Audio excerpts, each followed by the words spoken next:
ఏం వయస్సో ఏమో గాని చెప్పకుండా వస్తుంది తేనెటీగ ముళ్ళు మాదిరి. ఏం మనస్సో ఏమో గాని గుర్తు చేస్తూ ఉంటుంది నిప్పు లాంటి ఈడు అల్లరి. ఒంటరి వేళల్లో తుంటరి ఊహలతో వేధిస్తూ ఉంటుంది. తోచిన దారుల్లో దూసుకుపోతుంటే ఆపేదెలా మరి.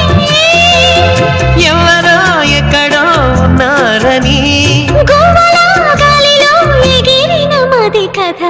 ఐ ఈ ఉప్పు ఏ ఐ ఓ ఓ అమ్మహ అని ఆగనంటూ సాగదా. మనసును చిలిపిగా పిలిచిన ప్రేమ వయసుని తరిమిన ప్రేమ. కోరిన జంటను చేరేదా